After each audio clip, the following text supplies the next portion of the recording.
All right, so I'm going to show you really quickly the powerful tool that is the competing behavior pathway. It took me a little while to realize not everyone learned about this tool in their graduate coursework. So I'm going to just kind of walk you through a couple of really quick examples. The competing behavior pathway is a visual tool to help you go from the most common setting events, antecedents, behaviors, and consequences to help you identify functionally equivalent replacement behaviors and functionally related interventions that you can use in your behavior plan. It's a great first step to help you develop a really effective behavior plan. So let's get started with just a simple example. In this example, the learner, the common setting events is a change in medication and new people. The most common antecedent is a demand and denied access to his video game. So, especially when the two of them are combined, he's playing video games and his mom interrupts and says, I need you to go brush your teeth. The behavior that he engages in is property destruction and refusal. He won't do it. And if he gets up because maybe she forcefully removed the iPad, he will throw things. He's broken windows. The maintaining consequence is that he continues to get access to the video game. His mother also will sometimes avoid making demands because she knows that's the reaction that she gets from him. So the functionally equivalent replacement behavior must result in the learner getting the same consequence or the same reinforcer that maintain the property destruction. So we have to identify how can he get access to his video game and not have to do the task without engaging in property destruction and refusal. So for this learner, and for most learners, it's functional communication training.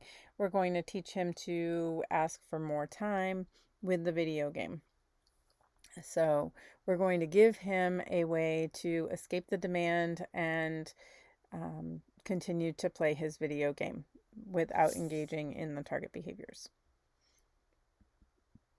Next, we're going to identify setting event accommodations. So when there's a change of medication or there are new people present, what are we going to do to help reduce his reactivity to the antecedents? So in this example, we're going to have new people join him in playing video games so they can sit with him, ask him simple yes/no questions about the game that he's playing and just kind of connect with him that way. We're also going to reduce demands. So we're not going to place a lot of demands when there's new people and when there's been a change in medication. Next, we identified the antecedent interventions. So what are we going to do to make these antecedents, the demand and the denied access to the video games, less triggering for him?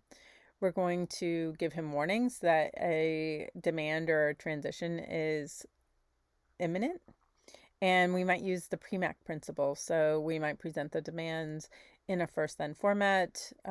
First, really quickly, go brush your teeth. It'll take literally 2 minutes. Then you can come right back to your video game. So making sure that he understands that the transition isn't permanent and that he will be able to get access to his video game immediately following the demand. Next, because we don't want him indefinitely and for all time escaping demands and getting unlimited access to his video games, we want to identify the ultimate desired behavior. What we want him to be able to do is transition away from video games, and we want him to be able to complete simple tasks. This is a 10-year-old boy, and he should be doing things like chores and homework. He'll refuse to go to doctor's appointments. He even refused to go to Universal Studios with his mom because he didn't want to transition away from the video game. So ultimately, we want him to be able to enjoy a variety of different things in life. So that's what we're going to work towards. So the consequence interventions are interventions that we identify that might help the learner, um, that will reinforce the desired behaviors. So what interventions can we put in place to help the learner transition away from the video games and complete tasks?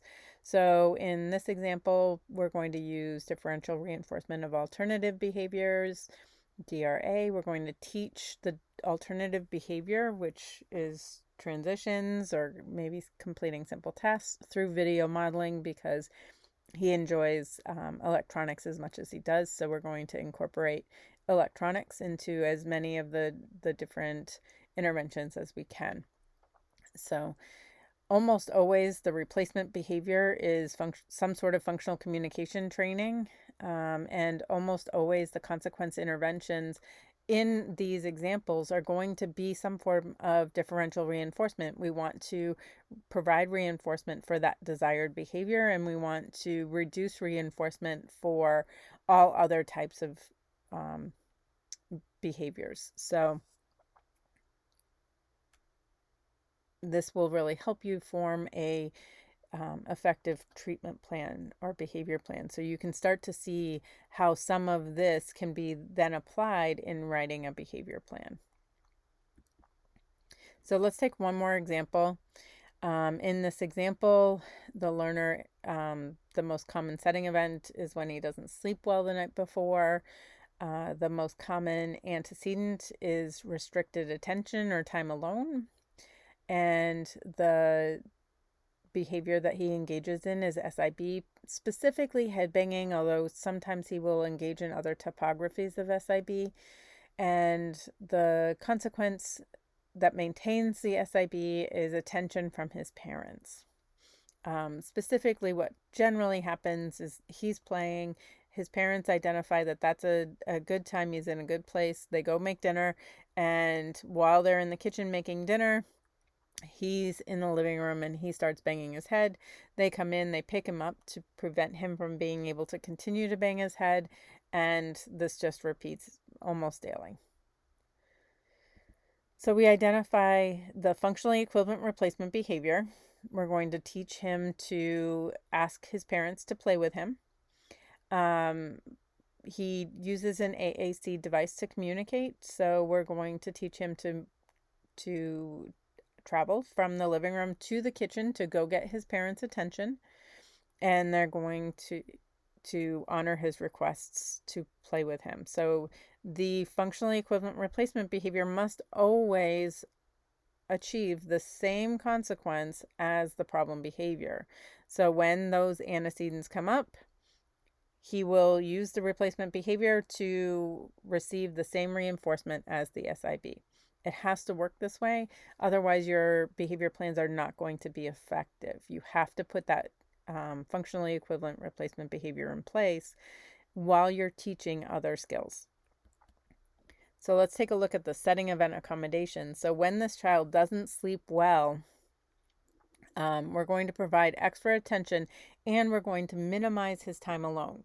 So on the days when he didn't sleep well the night before, only one of the parents will go into the kitchen to make dinner, and the other one will make sure to stay with him in the living room to minimize his time alone. Antecedent interventions. We're going to allow access to preferred activities when attention must be restricted. So these interventions are to help minimize his reaction to the most common antecedents. The most common antecedents is restricted attention and time alone. So if we give him his favorite activities, which happens to be a tablet, but if we give him access to his favorite activity while attention is going to be restricted, it's likely to reduce his the MO for attention and reduce the reactivity to being alone. We're also going to use a visual schedule to show when attention will be available.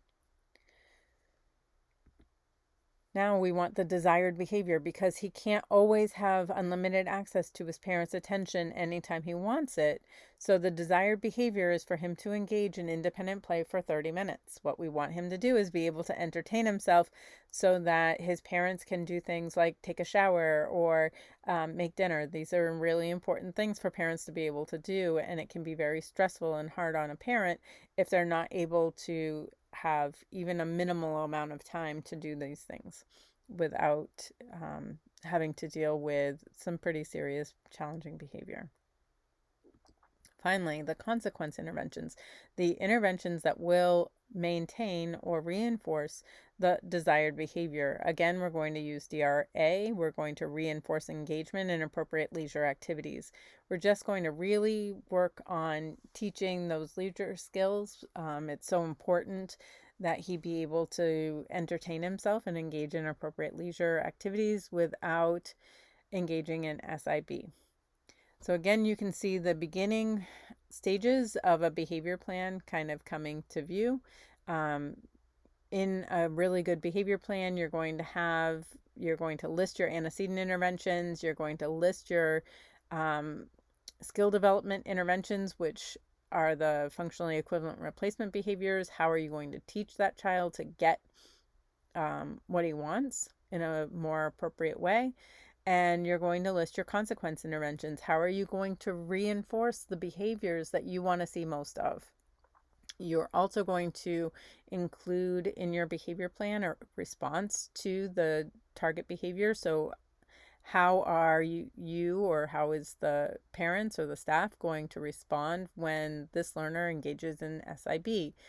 It doesn't need to be extinction. It can be that we're going to minimize the quality of attention that the learner receives.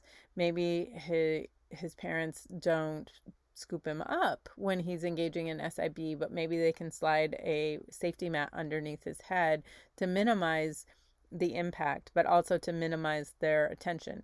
They are giving him attention for the behavior, but it's a lower quality attention. This uses the matching law. If you